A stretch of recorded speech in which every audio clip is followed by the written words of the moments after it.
Hi everybody, it's Krish Kandai here and welcome to another episode of FAQ, Faith and Quarantine. Over all the days of lock-in, we've been thinking about stories and people in the Bible who had to face social isolation or lockdown and what we can learn from them about living well in lockdown today. And this evening, we're going to look at the idea of leadership in lockdown. We started that by looking at the unlikely origin story of Saul, the first king of Israel. And we're going to follow that today by contrasting Saul, David, and a little bit of Samuel. Actually, quite a lot of Samuel. Samuel's going to be our main focus. I initially was going to do just a comparison of Saul and David, but actually the Bible makes a big deal of Samuel's role in this. And today we're looking at Samuel's farewell. This is his final speech. It's the kind of speech that many of us fear at the end of our days when we're having a retirement party and maybe they present us with a gold watch and thank us for our service. What will we say? What will others say about us? And that's what we're going to be looking at today. Samuel's farewell speech as ruler of Israel. And I know it's hard in these days. We're all thinking about mortality, about life and death, about whether this is it for us. This COVID pandemic is claiming so many lives. It's making us all think a little bit more about our own mortality. And I guess a friend of mine once said to me, no one on their deathbed ever says, I wish I spent more time in the office. And the fact that we are all in lockdown, and so none of us almost are in offices, we're all at home, that's creating an interesting opportunity benefit, isn't it? That we can spend more time with our families, we can invest in the lives of our children and in our marriages. And yet we also face the struggle between the balancing of home life and work life. And I think that's one of the big challenges of the lockdown. There's been lovely experiences to that. I remember being on a conference call with some colleagues I didn't know that well. They're from other organisations. We'd worked together on refugee resettlement. But the fact that they were juggling home and work and their kids came in and out of the conference call actually was really good. It was that kind of reintegration of home and work that often gets divided. And so there's some really interesting questions there.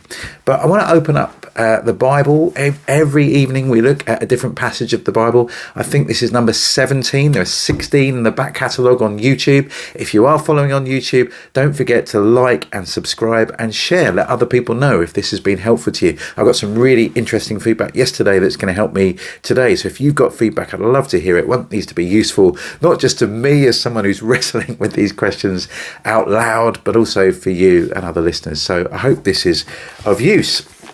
We're going to read from the Bible, and it's from 1 Samuel chapter 12, which is in the Old Testament.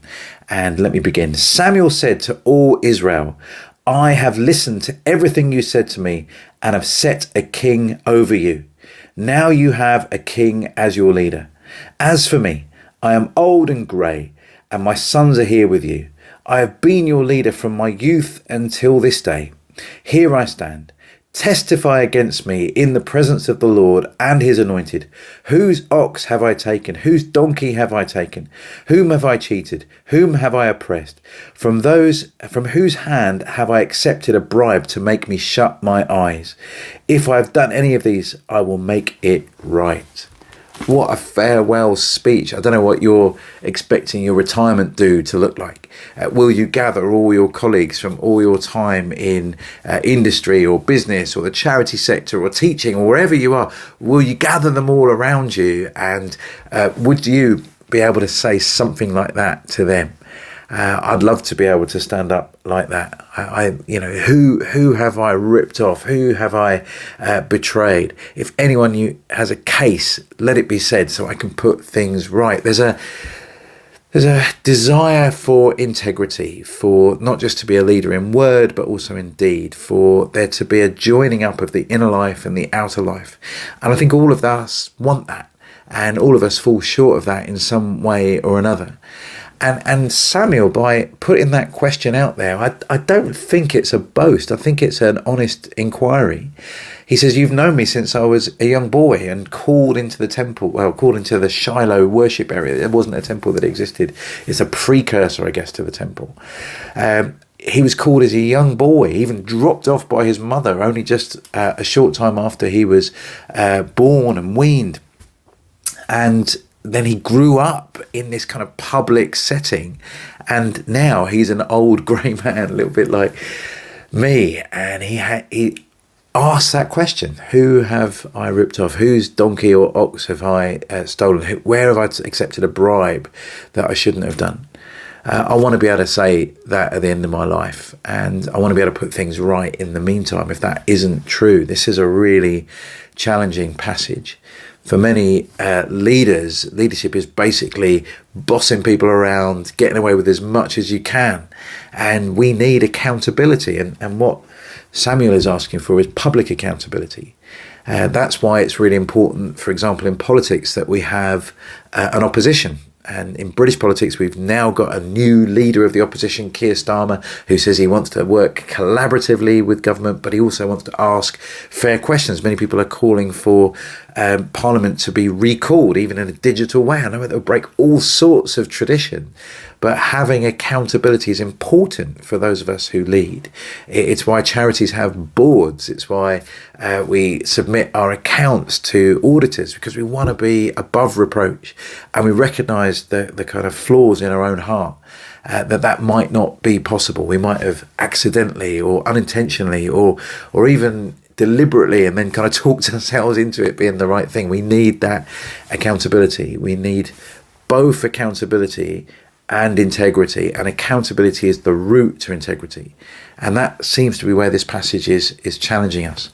And again, I don't speak to you as someone who's got this nailed, but someone who's enjoying the challenge of the Bible speaking into me during this time of lockdown. And accountability during a lockdown is kind of harder. It's why many of us are worried, for example, about while the public attention is dealing with the crisis, what about those areas that we're not so interested in looking right now? Is there bad things going on? It seems to be, I'm hearing reports, there's more trafficking. In the newspaper today, there were stories of young people being used in the county lines drug distribution networks, even now in lockdown, because the public attention is somewhere else. And in lockdown, it seems that integrity becomes more important to us. And in many sense, maybe that's a good thing, that our home life and our work life are kind of more integrated, because our family can help us with that accountability challenge. Anyway, here's what the nation of Israel say back to Samuel. "You have not cheated or oppressed us," they replied. "You have not taken anything from anyone's hand." Samuel said to them, "The Lord is witness against you, and also his anointed is witness today." His anointed basically means the king. That's going to become an important theme as we go through, because the coronation ceremony in the ancient Jewish world was pouring of oil on someone's head out of a ram's horn. And the oil was supposed to symbolize that God's Holy Spirit was going to be present, just like the oil would drip down their head. So we were saying this person wants to be immersed in the Spirit of God, and they want to lead in a godly way.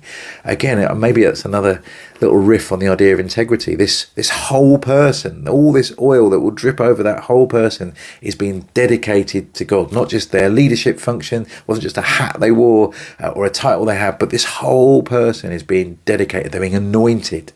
The next anointed we're going to hear about tomorrow is David. And of course, you will know that the word anointed or anointed one is the same word as Messiah. And Christians believe Jesus is the Messiah. He's the anointed king. And Jesus uniquely was anointed when it was his baptism, because he was baptized in water, and then it says the heavens opened up and a dove descended on Jesus, and it was the Holy Spirit descending on Jesus in the form of a dove, and again marking Jesus out as the anointed Messiah, the true king, the real leader, of which any leader is a pale imitation. And so here he is. Samuel says, "The Lord is witness against you, and also his anointed is witness this day, that you have not found anything in my hand. I haven't stolen anything from you." "He is witness," they said. Then Samuel said to the people, "It is the Lord who appointed Moses and Aaron and brought your forefathers out of Egypt." This is a really repeating theme in the book of Samuel. As we move from a time when God led his people through anointed prophets and priests and judges, now they get a king. But the backstory is always told that God is ultimately in control. He's ultimately the leader of the nation of Israel. And as they transition to having a king, they need to hold on to that element of their past. Now then, stand here, because I'm going to confront you with evidence before the Lord as to all the righteous acts performed by the Lord for you and your forefathers. After Jacob entered Egypt, they cried to the Lord for help, and the Lord sent Moses and Aaron, who brought your forefathers out of Egypt and settled them in this place. But they forgot their Lord, so he sold them into the hands of Sisera, the commander of the army of Hazor, and into the hands of the Philistines and the king of Moab, who fought against them. We're hearing back references to times when the people of Israel came into the land under the leadership of Joshua. We did a FAQ on Joshua. Have a look at that. And then he talks about Sisera, this kind of mighty king. And we also looked at how Sisera came to a brutal end under the hands of Jael. And the people said, they cried out to the Lord and said, we have sinned. We have forsaken the Lord and served the Baals and the Ashtoreths. But now deliver us from the hands of our enemies, and we will serve you. Then the Lord sent Jerubbaal, Barak, Jephthah, and Samuel himself. Samuel was talking about himself in the third person, which is kind of a bit weird. And he delivered you from the hands of your enemies on every side so that you lived securely. So here's what's happening. Samuel is recounting the recurring history of Israel, how they rebel against God even after God's been really good to them. God raises up a leader, whether it's a Moses or a Barak or a Jephthah or a Samuel, referring to himself. And then God brings liberation and freedom, but then people go back to their old ways, they sin again, and the whole cycle goes over and over and over and over again. And so Samuel is telling them that so they might know what to prepare for when they have a king. But when you saw that Nahash, king of the Ammonites, was moving against you, you said to me, now we want a king to rule over us, even though the Lord your God was your king. Now here is the king you have chosen, the one you asked for. The Lord has set a king over you. If you fear the Lord and serve and obey him and do not rebel against his commands, and if both you and the king who reigns over you follow the Lord your God, good. But if you do not obey the Lord, and if you rebel against his commands, his hand will be against you as it was against your forefathers. So God has relented to the desire for his people to have a king. And Samuel's saying that isn't the deal. That wasn't what should have happened. But God's kind of listened to you. He's accommodated to your needs. He's kind of met you. This is the relational, compassionate, kind God that he is. He gives you what you want, even if he doesn't think it's necessarily what's best for you. That's an interesting little parenting God thing that's going on there. Sometimes parents do that. Sometimes we regret it, but sometimes children learn a lesson when we give them what they ask for, even if we don't think it's the best thing for them. And Samuel's saying there is a way that you can make this work. Just obey God and therefore trust the anointed king that he's put over you. But if you rebel against him, that's not going to be great. It's going to be seen as a rebellion against God. Verse 16, now then, stand still and see this great thing the Lord is about to do before your eyes. Is it not wheat harvest now? I will call upon the Lord to send thunder and rain, and you will realize that what an evil thing you did in the eyes of the Lord when you asked for a king. Okay, you're going to get some fireworks now to demonstrate what Samuel is saying is true. He authenticates this prophetic message with some actions, with some heavenly, thunder and lightning. And in one sense, that's what many of the miraculous accounts do in the Bible. They underscore or they provide credibility for the claims. You see that in Jesus. Jesus says, I am the resurrection and the life. I have the power over life and death. And to demonstrate that, I'll raise Lazarus from the dead. I am the bread of life, Jesus says. And then he performs a miracle where he feeds 5,000 people with just a few loaves and a few fish. So the miracles authenticate the prophetic word, the truth statement from God. And again, that's about integrity, isn't it? That word and deed go hand in hand, that what you say and what you do need to line up. And God seems to underscore that with the leaders that he raises up in the Bible. Then Samuel called upon the Lord, and that same day the Lord sent thunder and rain, so all the people stood in awe of the Lord and of Samuel. Verse Verse 19, the people all said to Samuel, pray to the Lord your God for your servants, so that we will not die, for we have added to all our other sins by asking for a king. Okay, now the people realise what they've done is not great, but God's kind of confirmed them in this direction of travel because they asked for it. They're going to learn some lessons. Some good is actually going to come out of this, as we're going to see, but it's going to be a tough journey. Do not be afraid, Samuel replied, verse 20. You have done all this evil, yet do not turn away from the Lord, but serve the Lord with all your heart. Do not turn away after your useless idols. They can do you no good, nor can they rescue you, because they are useless. For the sake of his great name, the Lord will not reject his people, because the Lord was pleased to make you his own. And as for me, far be it from me that I should sin against the Lord by failing to pray for you. And I will teach you the way that is good and right. But be sure to fear the Lord and serve him faithfully with all your heart. Consider what great things he has done for you. Yet if you persist in doing evil, both you and your king will be swept away. So Samuel could feel really rejected by this. You know, he was leading Israel. God was the king. Samuel was his servant. The people asked for a king, and they're basically rejecting Samuel's leadership in place of following King Saul. And what's King Saul got going for him? Well, he's really tall. Now, you know, I've got an issue with that. But anyway, that's his most important attribute that's listed 2 or 3 times. It seems like they just want someone who looks like a leader so they can fit in with all the other nations. It sounds like kids asking for the same designer shoes as their mates have at school. Or when I was a kid, I always wanted to have fish and chips and baked beans for dinner, like all the other kids, rather than the curry and rice and chapatis my mum used to cook. I didn't realise the treasure that I had, and I was giving it away just so I could fit in with everybody else. Israel forget their calling to be God's nation and to be different from them. And God is being kind, like my parents giving me fish and chips and baked beans, being kind to them. But they need to realise this is a rejection of God. And yet there's still a way that if Samuel prays for them, they remain faithful to God. There is still a way to make this work. Friends, we're in really strange times. All sorts of stuff's going on, things that we can't control. Our leaders need our support and prayers. They need our challenge, and they need people to speak up and present a different opinion. They need accountability.